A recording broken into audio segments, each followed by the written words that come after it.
one mantra that is always stands good on any piece of work is, when in doubt, do less. That's a good one. The biggest thing that I learned from Jaat was, I was telling the director, yeah, but it doesn't make logic. So he says, my cinema is not logic, it's magic. I never thought I'd last this long. I, in fact, did not know what I was going to do, because in my first movie in in Bombay, I got a role in and as, and I had no further ambition than that. So it goes from step by step and step, and I always often find myself talking to my directors, yaar, wo first scene dobara kar lete hain. You know, I did, but it becomes easier as you go along, but it's never, I've nailed it. No, I don't think that's. There are these big romantic films that require a lot of dancing, or used to require a lot of dancing and all that, and that was not something that I had chosen as an art form in my life. I had chosen performance and not ballet. I can just keep playing myself movie after movie, which I was advised to in the beginning of my career, to look the same and do similar kind of parts that's going to give you an image, and that's what stardom is. And I kind of rebelled against that. And not that it was wrong advice, it was just not for me. Where it's coming from, passion becomes work. It's fun. It's not even fun. It's struggling, but that struggling is good. Do you think awards matter? Obviously not to me.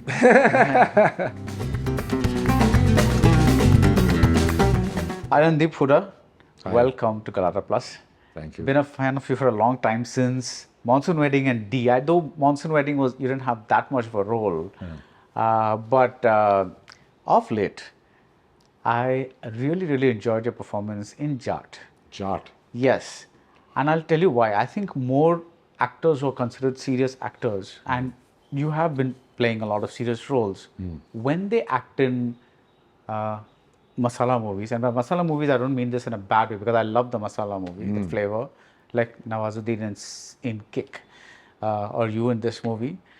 I feel that it's not just a caricature, but a character that's come as a villain. There's something very unique, that a flavor that comes in that role, which you don't expect, because usually it's just like somebody hamming their way through. How do you look at playing these larger than life roles? Well, with D, I started with larger than life roles, and I think there is no.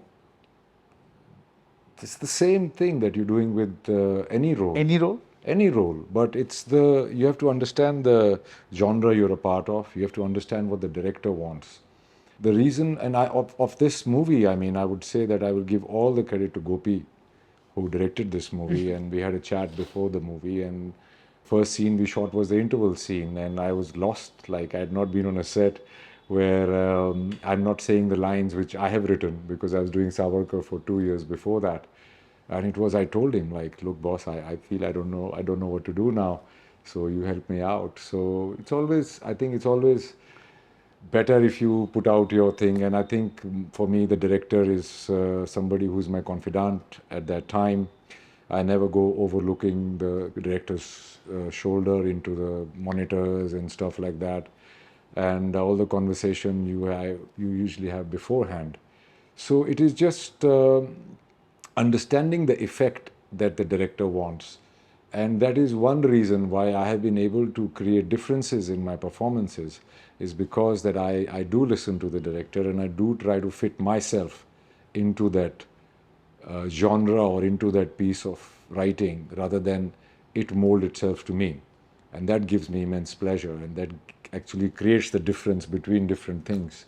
And I've been doing that for a long time. I don't think I've had a long ass conversation on a film set ever with a director. It's just been play with the camera a little less, little more, or let's try something else. It's all been that. It's never been about what are we going to do. And the way I always approach any character or any scene for that matter is that I never decide what I'm going to do. Oh. Ever. And that's what holds me in good stead. You know what you're playing. You worked on it to whatever degree is required by that particular piece. There is a setup there, there is, other actors, and something happens on that thing that you don't do that. And that I think is what comes across well in most parts that I've done is that because it's not planned, it's not something I'm pulling out of my hat, it's not dialing in a performance. So I try to be present there as much as I can. And for Jaat, I mean, it's, that's cinema. I mean, the biggest thing that I learned from Jaat was I was telling the director, yeah, but it doesn't make logic. So he says, my cinema is not logic, it's magic. And I got that immediately. And then anything goes, anything they say. I said, I have to just do it with conviction. I'm really amazed that you say that because the first half of that movie, it really, really, really worked for me. Like I thought it was brilliantly done, right? And one of the reasons it's brilliantly done is because you are like the final person that Sunny Deol reaches. It's like he has to go through a series of like people and then reach you. And you're saying you did the interval scene first. That was my first scene. That pitch that's there is so perfect because that's the ultimate villain that he has to meet through all the villain 1, villain 2, villain 3, villain 4, and then you're the big villain out there. And you just got it. So well, as I said, it's all thanks to Gopi. One mantra that is always stands good on any piece of work is, when in doubt, do less. that's a good one. The other thing that I was really impressed by in this book, it's a performance. It's not you phoning it in. Like you just said, it's not like, this is that kind of movie, ye kafi hai. That's not what you're doing. You're actually trying to make sense of the character. I don't know if you did, but it looks to me that you're taking this man seriously. You're not treating him like a cartoon. You are taking this man, he's a serious villain, he means serious business. It's because you have to find out the intentions, why this person is doing what they're doing. And once you get that right, then usually in most movies, I find the central character first. And once that happens, you can change the entire script if you want. It will land right because... Sorry, center character, matlab? What do you... Center of the character. Oh, the center of the... Central. And what is the central part of this villain? He lived a life of great violence and he wanted to get out of it. Okay. And then, due to circumstances, he was brought back to it. And he did not want to live in penury and helplessness, so he'll do whatever it takes to get back to that. Nice. And that's pretty much what the first scene is, when they're digging out the thing and they find the gold and all that. And if I may ask, what is the central thing of the Savarkar character? Oh. Because he's a much broader, more layered and complex person. How do you find a center there? Center is to get out of slavery. And uske liye saam, dam, dand, bhed, whatever is required, you do that. And also believing, like he thought Buddha was the biggest apostle ever born on this planet. He revered him, but he didn't agree with him. Because the world in its all practicality is not a picture of green mountains, blue rivers and red roses. There are people with red fangs. So if you're going to follow non-violence, then what about self-defense? And that was the central theme of his characterization. And also he was trying to, a country which was basically different kingdoms and rajwadas and all that, he was trying to give it a definition, a geopolitical definition, which he did in his Hindutva, which is sometimes grossly misinterpreted. Hindutva was not Hinduism, and it was not based on religion, it was not based on caste, it was based on geographical location, which is naturally in the Indian subcontinent, from Indus River to the Bay of Bengal. And there is a cultural commonality in all these people who live in this subcontinent. And that's what he was trying to evoke and make it into a political force against the British. And that was the central part of his thing. He was actually more encompassing than other ideologies we had, but as things would happen, circumstances changed. When you're doing a movie like Savarkar, it's a fantastic thing on one hand, because bringing history out to newer generations, and also trying to deeply analyze a complex character, that's always an interesting thing. But on the other hand, you also maybe know at the back of your head that there may be some controversy around this. Yes, I was aware of it right from the beginning. And in fact, if it was not about Savarkar and somebody from the other wing, though the left and the right wing belong to the same bird, Yeah. it would have been hailed as a rebellious movie. And it was rebellious in my own sense because I knew all these things will come up. Right. But that is a thing that you have to get out of your mind, and you have to see, okay, this is what I'm trying to do, and I have to make it as honestly as I understand it today and try and get to the truth of it. And it was a difficult task because there was 53 years of life that I show.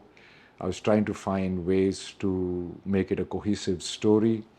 It did get a bit long on me because of basically I chose to go chronologically, like in one time thing. I thought of having a narration, in like a narrative, like voiceover, but that I thought was done to death. Then there is a circular structure of a movie. I thought that's done to death. So I said, okay, let's start this movie from, okay, ek raja tha, ek rani thi, to where it comes down to. Unfortunately or fortunately, my second half of the movie contained all the controversial things about him that I wanted to address, and one that I cut out because it was not going with the flow of the screenplay. So his Hindutva, his incarceration in Kalapani, the so-called Muslim hatred, independence, and Gandhi's murder. They all happen to be in the second half. And I thought I came up with a lot of innovative techniques to say it. I mean, one of the things was that the whole negotiation that happened with the British, and I do quick pans and give 15, 20 years of negotiation in one line to finish it off. It was a huge task to kind of summarize it all and yet keep a sense of humanness about it. Yeah, but I knew it's going to be controversial, and I was prepared for it because I knew I'm coming from an honest place, so I don't really give a damn about what other people think. Opinions and assholes, everybody has, and so do I. So that's how I kind of approached it, and I approached it like any other work that I approach. When I was playing Raja Ravi Verma in Rangrasya or Charles Sobraj or any such character that I have done in the past, I was in a place where I was with them or they were with me, and the rest is just speculation about other people, what they think or what they not think. I think what I made was quite honest. What do you mean when you say Raja Ravi Verma or Charles Sobraj were with you? Within me, maybe would be a better word. It's just that you kind of align your thought process, and your thought process leads to your physical self and ultimately to your emotional self, where it is not you or your opinion of the world or your life. You have to cut yourself from your own life and kind of adopt these new ways, which from accent to linguistic, other aspects of language, to physicality, to being in a period, all those things, they become a part of you, and that's why I was saying that they're with you. In Sarabjit also the same thing happened, and another movie which I worked the most on, which never fruitified, was Battle of Saragadi, in which I adopted the Sikh religion to its truest form, and that didn't fruitify, but one tries to find things and discover things, because all of us human beings have the possibility of being any other human being given the circumstances. In the Sobraj film, there's Mayor Charles. There's this fantastic scene where this inspector sees your many passports, and he says, "Inme se kaun hai tu?" Something like that. I forget the exact thing. Sub. And he says, "Sub." It's exactly what you said right now, which is like I'm, We all are capable of, if we put our mind to it, because anything that one human being is capable of doing, another one is too. And we are usually not far from it. It is just that our circumstances and our motivations differ. Right. So you think that given the situation, you could be a good man or a bad man, or is that what you're kind of? No, you can be anybody. I Okay. mean, even in this, Jaat, for example, since we were talking about it, I play the villain, so to speak. But for the villain, he's right. He's right. Yeah.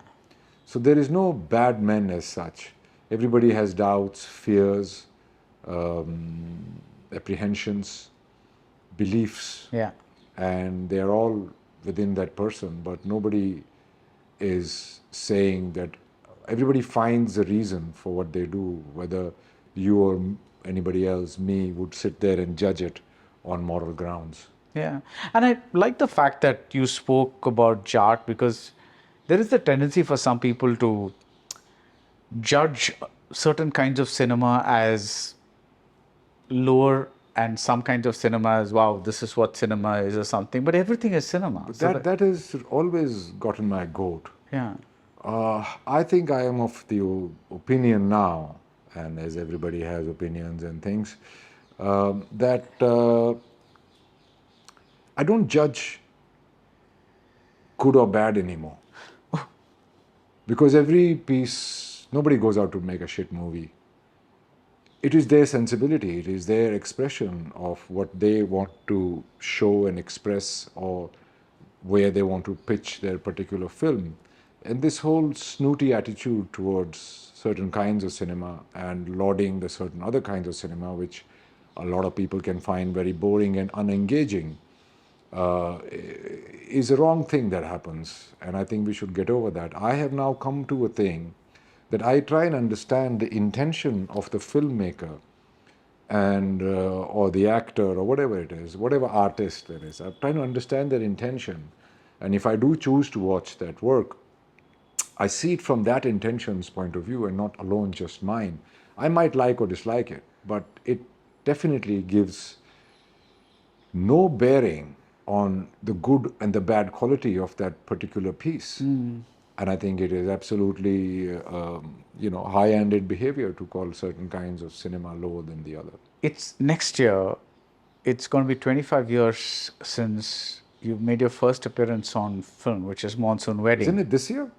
2001. Well, I started in 2000, came out in 2001, yeah. Okay. Yeah. Okay. So maybe this year. Congratulations on your Thank you, quarter thank century. you. Then. I never thought I'd last this long. I, in fact, did not know what I was going to do, because in my first movie in D in Bombay, I got a role in and as, and I had no further ambition than that. You were the lead role in a Ram Gopal Verma I was production. playing in and as D, which was what you dreamt of in a small town in Haryana, Rohtak, and it came true. So my struggles started, or always have been, to where do I go from here, rather than what work am I getting, because that has never been a problem. I have not been on a set for 12 years out of these 25 years for a single day, out of choice, because is this something that I want to do, or I'm involved in something so much that I forget everything else. It's that horse blinker approach of obsessiveness, which has held me in good stead, but can also be very painful to the people around you and other people, not just your family and friends, but just other people who want to work with you, because you're just not there, because you're somewhere else. So I think it's held me in good stead. All my contemporaries at that time, I think I'm still relevant, and I still have directors come up to me and trying to, get me to do a part which even I never imagined. And that's a great thing. I mean, No, I I'm think very grateful. Yeah, I think it's amazing that the reason I asked you the question at the beginning was also because now you are legitimately, like, of course along the years, but not when people say I want somebody to do this serious complex part, Randeep Hooda is one of the first names that comes up. So that's a great thing that you built up, right? It's like a great reputation that you built up. So I don't really know. it is. Every time, to tell you the truth, every time I get a part, I get really nervous and go back to my initial apprehensions that any actor gets, that this time they're going to find out that I don't know what I'm doing. Imposter syndrome. It happens to me. I don't know what syndrome it is. It happens to me, and that's when I really go, okay, come on, man, get a finger out of your ass and just start doing something about it. And then there is the different ways, different projects, and you just try and fit in, try and just get this day through. And then at the end of the days, it becomes, you get a good review from somebody. I know it probably varies from film to film, but I'm just trying to find out. You read the script, you have an idea of the character, you have a little bit of discussion maybe, but in general, from your observation, how long has it taken you to get into the skin of a character? Roughly, how long does it take? On the first day of shoot it happens, or sometimes it takes a week, or... No. You're till the last day of the shoot. You're still fumbling around within the gambit. But as I said, I don't really decide what I am exactly going to do. And first few days, you're trying to find out, because there is no skin of the character and all that. I think that's a term, easier description of the term. It's more about, discovering it while you're doing it as well. That's a big element of performance. It's not something set. You can, depending upon if you have to be physically different, that takes time. Linguistically different, that takes time. And you have to not think of the previous parts that you've done and come with a clean slate every time. And I'm never really sure. I am never really sure. It's always, like you're never sure in life. You might have a very assured personality in the movie, but still, there is a mystery, little bit of mystery that is always there. As a director, I didn't have that. As a director, I was sure. But as an actor, As an actor, I have always been like that, and I hope I continue to be like that. So there's not been a single role in these 25 years that you've done where you pretty much said, okay, I've nailed that character. I know what that character is. I'm playing him perfectly. No, that's not happened at all. Never. No. If you keep doing it while you're doing it, it becomes easier. Like, for example, I was doing Inspector Avinash, which is on Jio, which is, I think, one of the most watched shows in India. Yeah. And there's a season 2 coming out. Yeah. So we talked about the character, this, that, blah, blah, blah, but I had not met Inspector Avinash. So it's the last week or so that I met him. And that's where I developed the accent, the body language, and everything. And it was just, ki ye scene mein itna hai, so I get those dialogues in that affliction of accent and the kind of sweetness that he talks and softly. And then getting his body right and,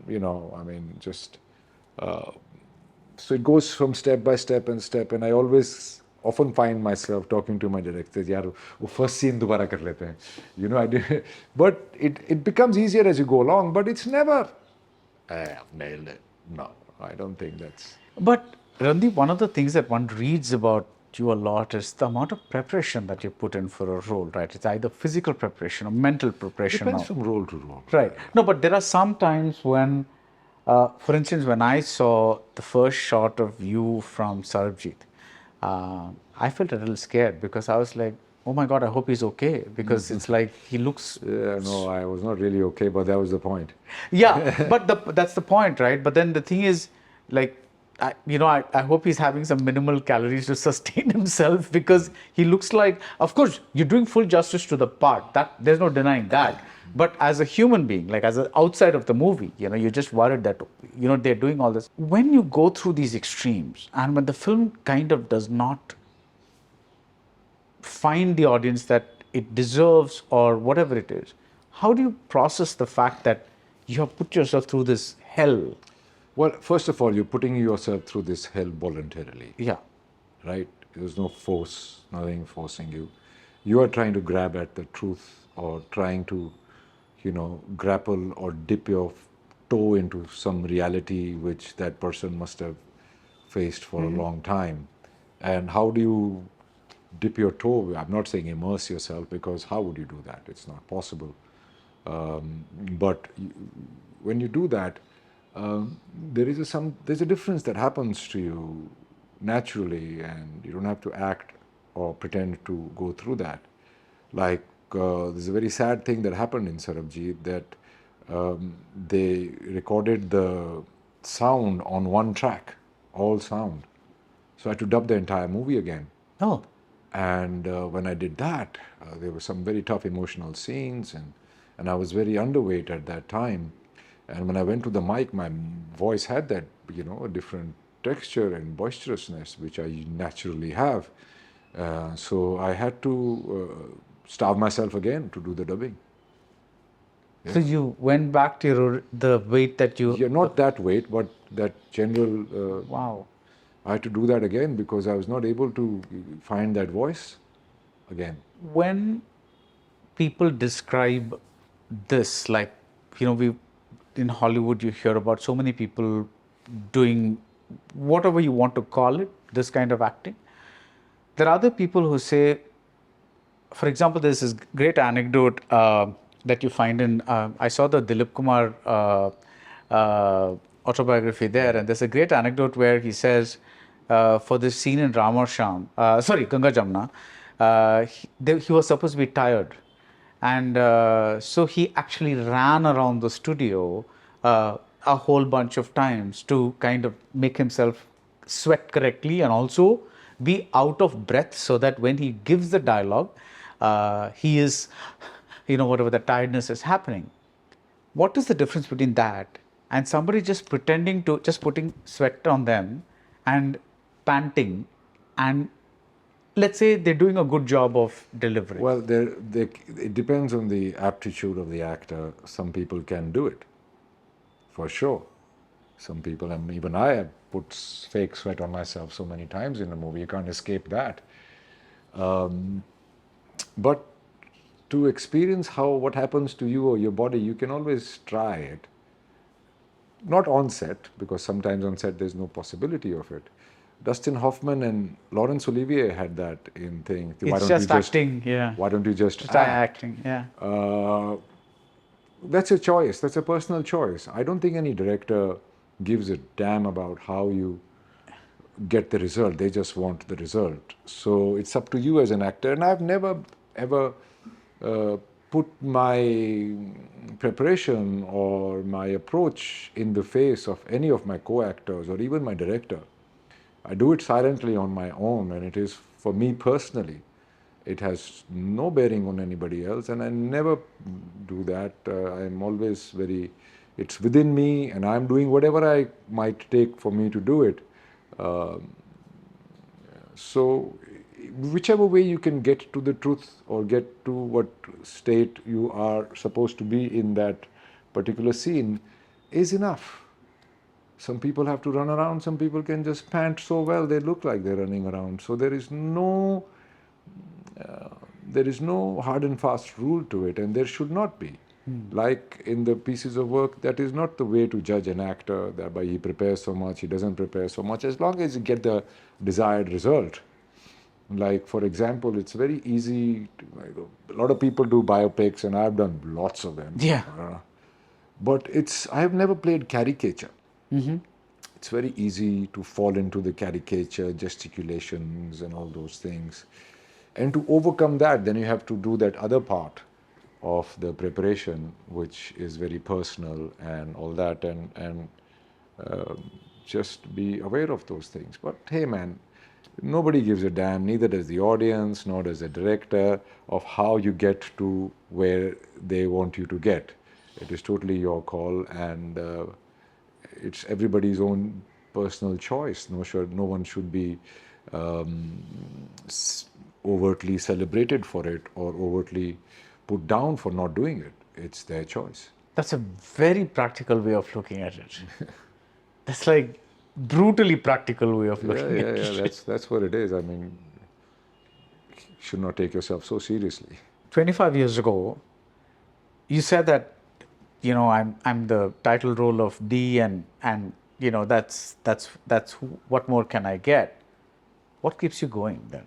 If you attained all that in the first lead role that you had.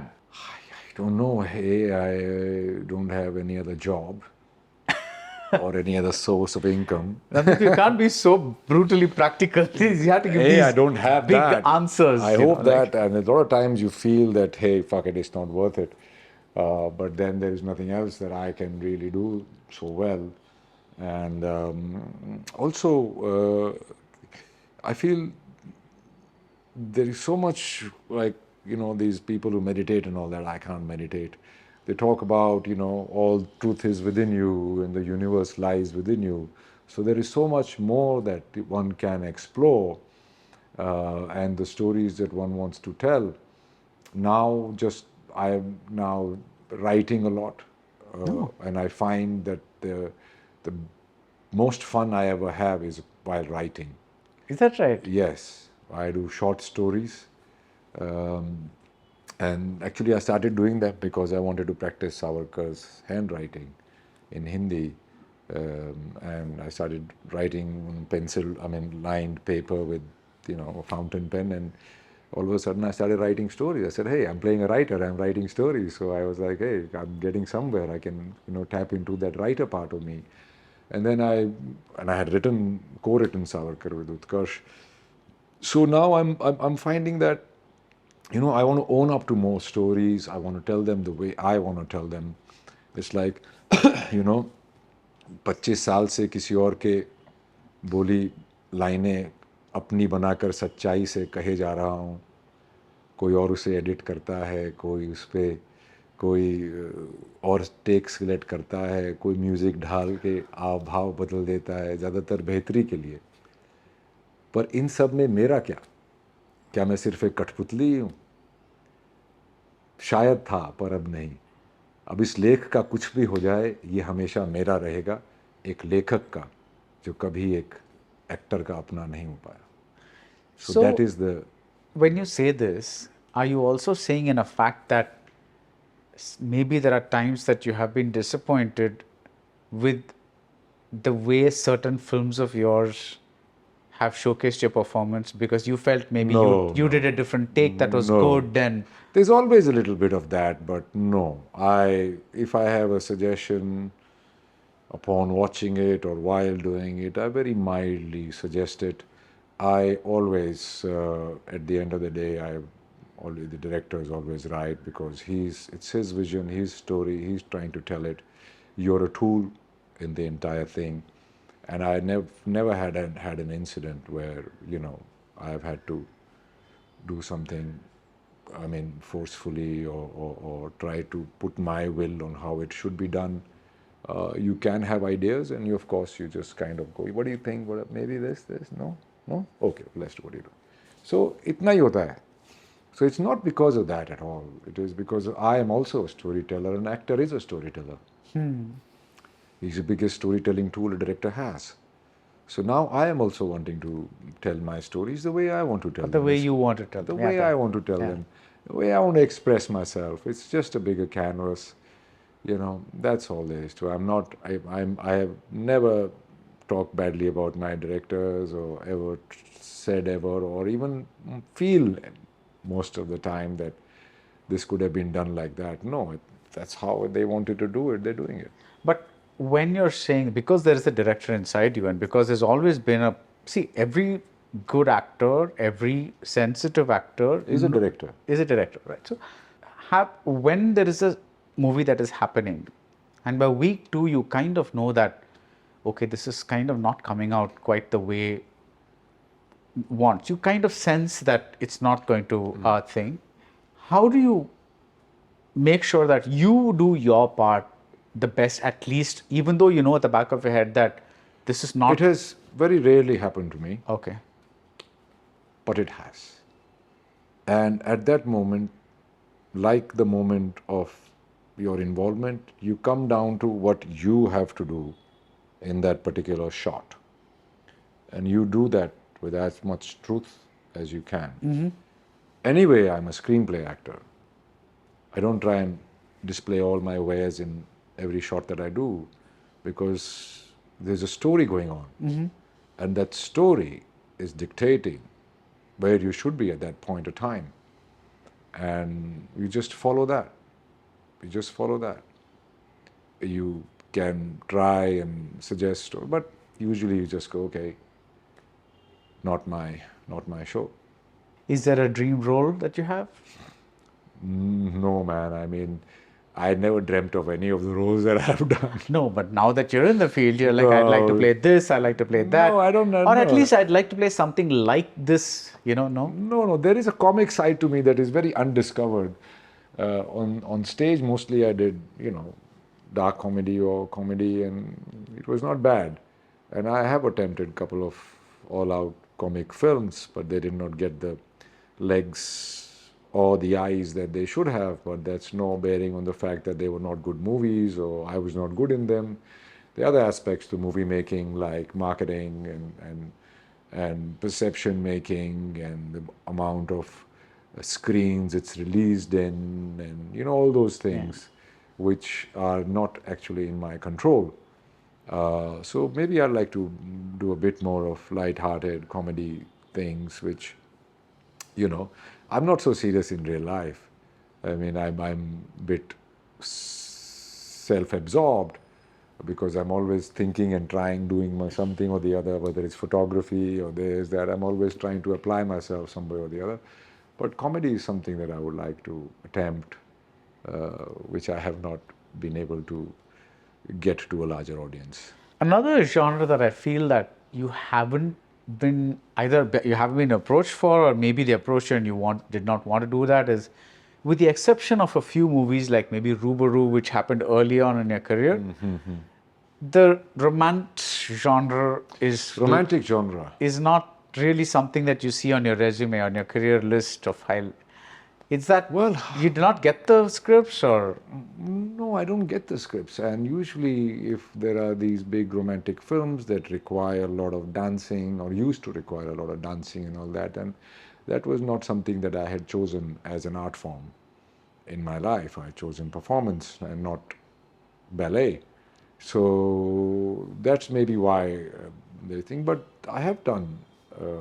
Most characters of mine have had a romance with their life or with their profession. Yeah. With the opposite sex, I think Highway is the most romantic movie. Is the most romantic movie in my opinion, which was kind of a sad story, but a romantic movie nonetheless.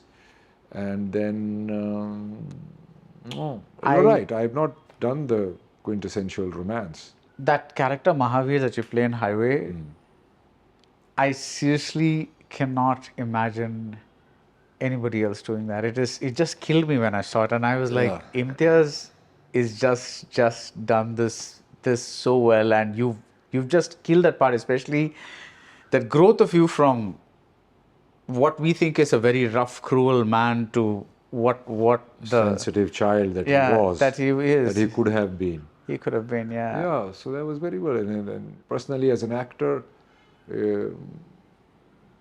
I really went through a lot of depressing times because of the character and because of the kind of part it was. But it came out good. It came out good. It was basically between haves and have-nots. That's what my take on it was.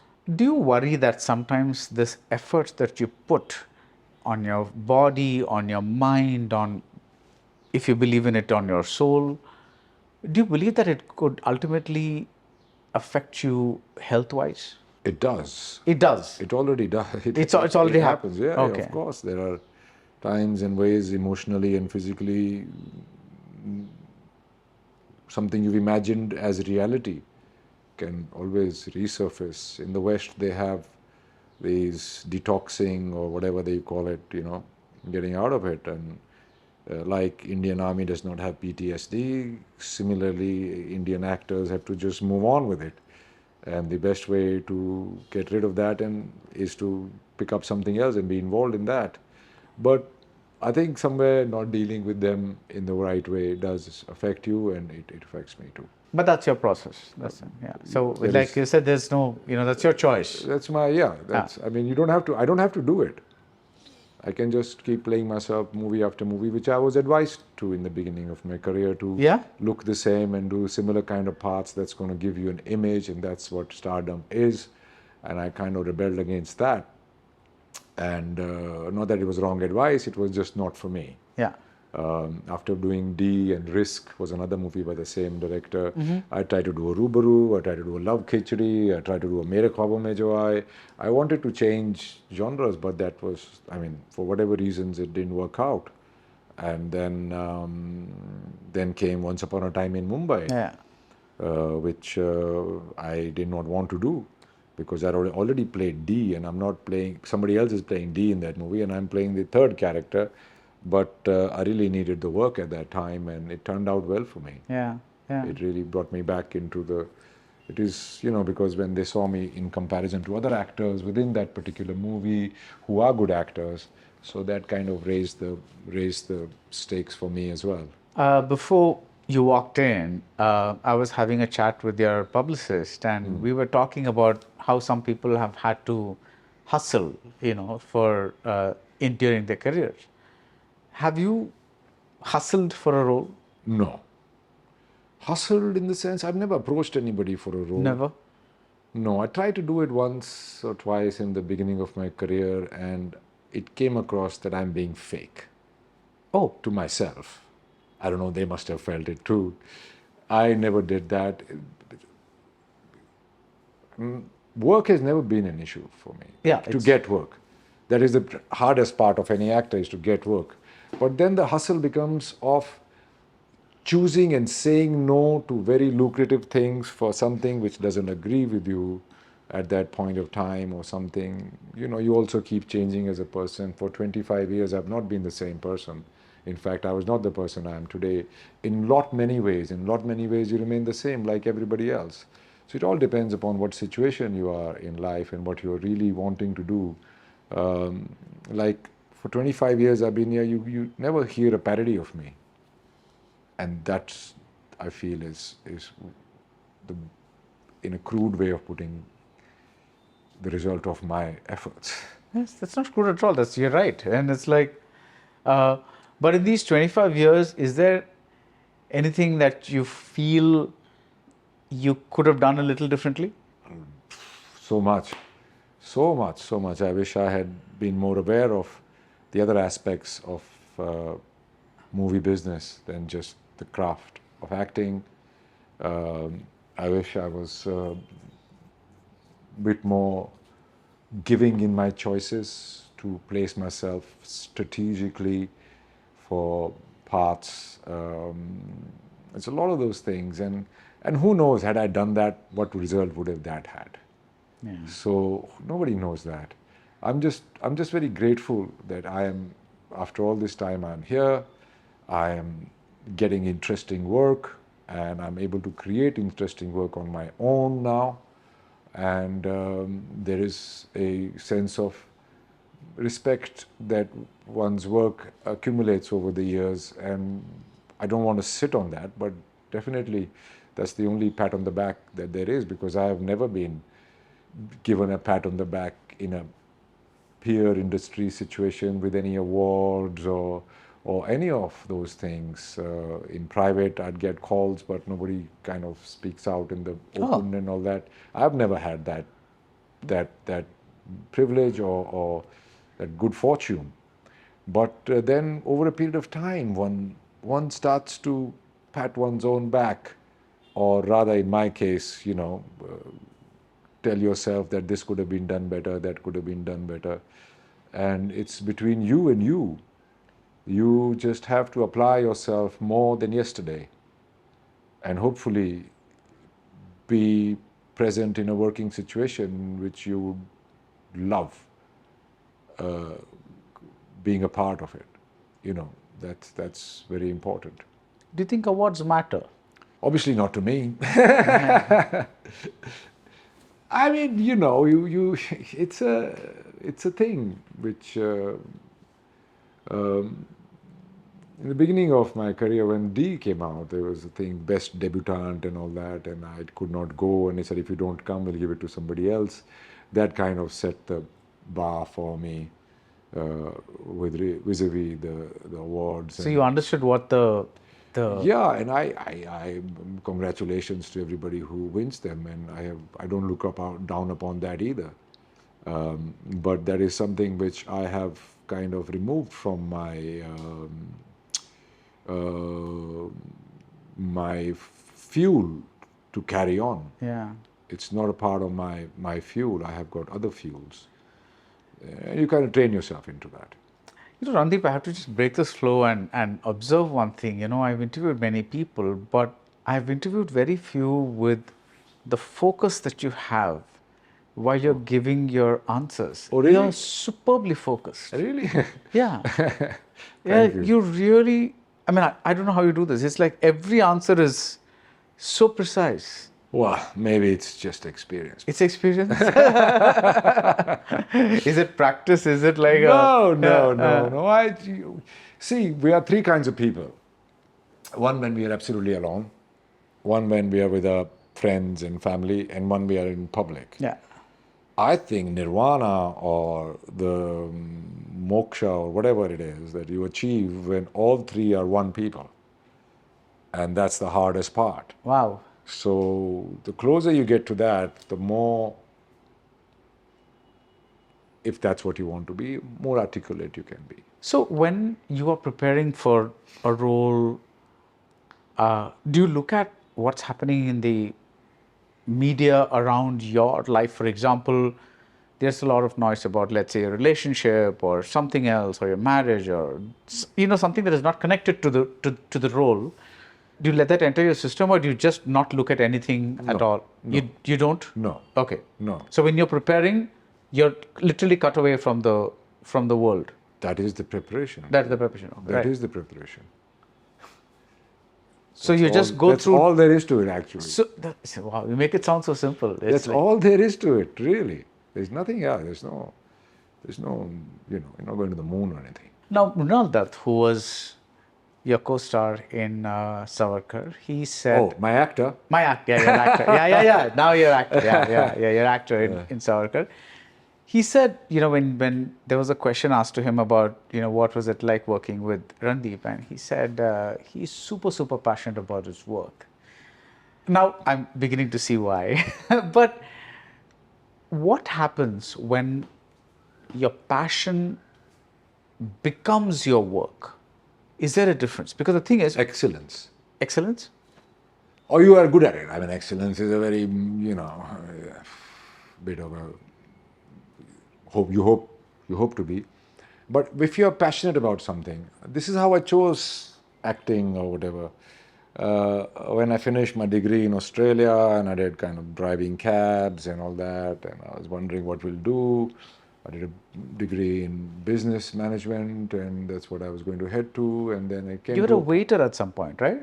Yeah, I did waitering, car washing, door-to-door sales, fruit picking, and dishwashing, and then taxi was the longest stint because that went on for 3 years, 5 p.m. to 5 a.m. every day. So I wondered, what is it that you want to do? What is it that you want to do? And then I had this guy from ANZ Bank in Australia, he was some vice president or something, and I had him in my cab a few times, because around that time you come into the city and the people get off work and all that. So many times I took him from the office straight to the pier and go fishing. And he was so excited about it all the time. I said, I'm going to do this, what I'm going to do. And he always felt like he came out of drudgery and this was what his real happiness is. And I used to always wonder, if this man's job was fishing, what would happen to him? So that means that he won't be turning up to work He'll be just enjoying himself, and somebody would pay him for something he would have done for free or even paid for. That is why I chose it. And I think this is an advice I give to all the young people who, in their 20s or teens, who happen to ask me sometimes that what should they do with their lives. I always say that do something which you really, really love, because then you'll not be working for the rest of your life, because that is a choice that you make, which will then, for you to be able to survive in this world and earn your living, you are going to be subjected for many, many years. So if you choose what you really love, it can't be stamp collection because you'll not get paid for it. Choose what you really love and which you can make money off. You might make this much or this much, but at least you will be doing what you love to do. So that's where it's coming from. Passion becomes work. It's fun. It's not even fun. It's struggling, but that struggling is good. It's fun. It's like how screenwriters sometimes say it's agonizing to put yourself through the process, but when you finish the script, there's a great sense of My problem is I never finish it. It's always a work in progress till one day you have to say, okay, this is it. I mean, that's what they mean when they're finishing it. It's basically, saying, okay, I can't work on this anymore, right? It's I now sometimes me and my wife watch my some old work. Ki chalo aaj ye dekh lete. You keep scrolling. There is nothing. So she says, "Oh, no, let's watch this. I've not seen this of yours." So I also watch it after, because I can't watch it because all I see is mistakes mostly. So, and then you just watch it and you go, Either you get depressed. I said, will I be ever be able to do it again? Because that's a time and you keep forgetting it. You do and forget, or do and keep pushing it under the carpet, and that holds you in good stead for as long as you can able to do it. Yeah. Yeah, but this advice that you gave younger people, which is like find something that you want to do, which plus pays money, that's the thing that you're saying, right? Yeah. And I'm very glad that I found it.